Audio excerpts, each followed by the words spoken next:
Nincs olyan magyar, aki ne hallott volna a 60 pusztai majorságról, a NER talán legemblematikusabb beruházásáról. De hogy pontosan mi is épül itt, arról nehéz biztosat állítani, és a tulajdonosok mindent meg is tesznek, hogy elrejtsék a birtokot a kíváncsi tekintetek elől. Azt mondja, hogy ez egy mezőgazdasági üzem.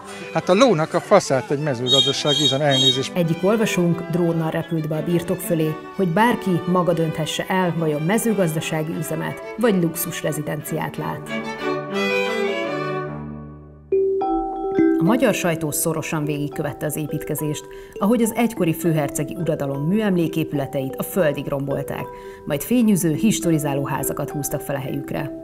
A V-Square információi szerint Orbán Viktor rendszeresen fogad itt kormánytagokat, politikusokat és üzletembereket. A miniszterelnök azonban mindig azt hangsúlyozza, hogy neki semmi köze 60 pusztához. Az egy gazdaság, amit édesapám alkotott meg. 2016-ban még úgy csinált, mintha nem is hallaná a 60 pusztáról feltett kérdést. 60 pusztai birtokot ön használja? Később a parlamentben is kikérte magának, hogy bármi köze lenne a birtokhoz. Több egyszer próbálnak provokálni, most sem fog sikerülni, hogy korábban sem sikerült. Van egy vagyonnyilatkozatom, 30 éve az ország nyilvánossága előtt élek. Minden egyes mondata a vagyonnyilatkozatomnak ellenőrizhető, azok pontosan képet adnak a saját életemről. Az a bal oldalon szokás, hogy a miniszterelnökök milliárdosok, és mindenfajta gyanús politikai és gazdasági ügyletekbe keverik magukat és a pártjukat. Ez nálunk nem szokás. Sőt, még néhány nappal ezelőtt is arról beszélt, 60 pusztán édesapámnak van egy gazdasága. A terület valóban Orbán Győző nevén van. De hogy a birtok mezőgazdasági célt szolgálna, annak ellentmondanak azok a dokumentumok, amiket Hatházi Ákos néhány napja publikált. A 4 új épületből 3-nak elérhető az energetikai tanúsítványa egy nyilvános adatbázisban. Az iratok szerint az egyik ház ipari épületek raktár besorolást kapott. Itt Hatházi tudomása szerint hatalmas konyha, étterem és közösségi terek vannak. A kisebb, egykori cselédlak az egyéb be nem sorolható épület kategóriába került. Az ellenzéki politikus szerint itt található az a könyvtár, amiről korábban a HVG közölt fotókat.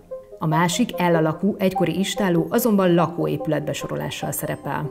Ami azt jelenti, hogy a beépített terület közel 1/3 lakófunkciót kapott. A 3 tanúsítvány ráadásul újonnan épített épületekre vonatkozik, Hatházi szerint így Gulyás Gergely érvelése is megbicsaklik. A műemlékvédelemnek nagyon nehéz szebb példáját mutatni, mint ami ott történt.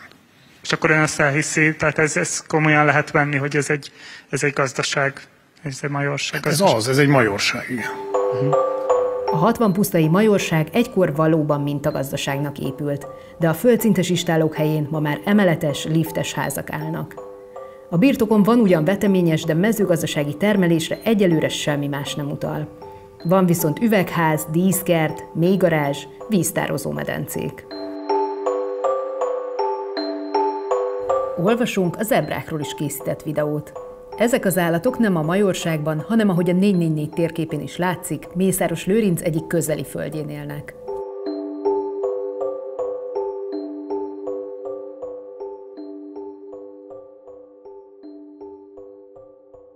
Van otthon bármilyen házi állatuk? Nincs. És a zebrák? A zebrák az állatkertben vannak.